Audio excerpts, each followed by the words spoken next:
Salut, c'est Trado. Alors voilà ma mise à jour quotidienne pour l'indice parisien. Malheureusement, aujourd'hui, la séance n'a pas permis d'invalider le signal négatif de vendredi.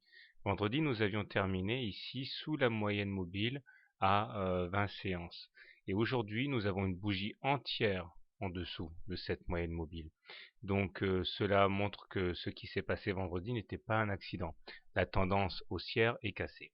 Tendance haussière cassée ne signifie pas tendance baissière, mais on est clairement maintenant dans une situation au moins de consolidation. D'ailleurs, les indicateurs techniques ne s'y trompent pas avec un MACD qui est sous son signal, un stochastique également sous son signal, et regardez la vitesse avec laquelle il se dirige vers la zone de survente. Même le momentum maintenant est en territoire négatif et cela faisait depuis 2 mois que ce n'était pas arrivé, le 19 février. Alors, nous sommes maintenant en dessous de la M20, nous sommes en dessous de la M7, ce qui veut dire que maintenant, ces moyennes mobiles vont jouer comme des résistances à la hausse. Donc, ce qui nous a soutenus ici, ici, ici, eh bien, vous comprenez qu'à moins d'une réaction très violente épidermique à la hausse, eh bien, on risque d'avoir le processus inverse, c'est-à-dire une grande difficulté à passer au-dessus de ces moyennes mobiles. Malheureusement, la médiane de la fourchette d'Andrews verte ici, que j'ai mentionné à de nombreuses reprises, n'a pas été percutée. Donc on risque d'avoir, je pense, une réaction assez violente en sens inverse. Je pense franchement qu'il ne faut pas se dépêcher d'acheter. On verra plus tard sur quoi positionner éventuellement les stop achats, les positions d'achat.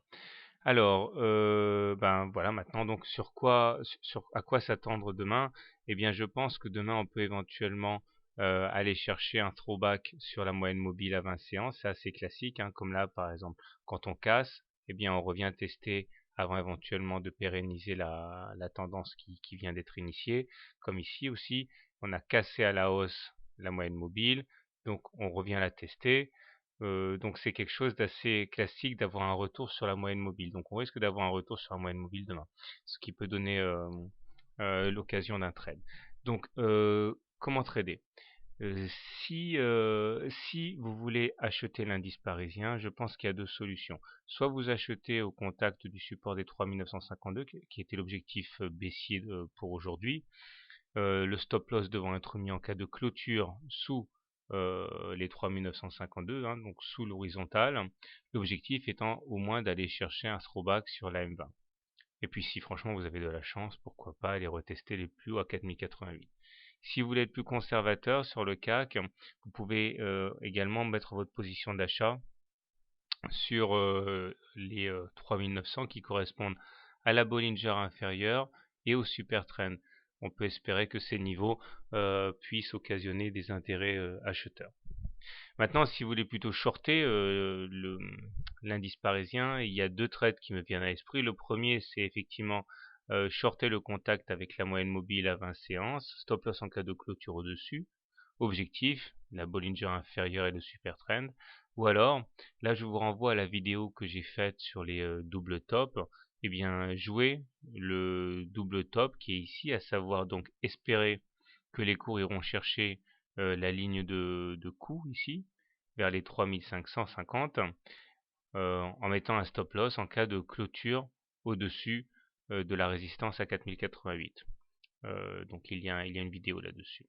Voilà, personnellement, je vais euh, privilégier soit l'une soit l'autre des solutions selon l'opportunité qui se présentera en premier, parce que là actuellement c'est 50-50 en termes de probabilité.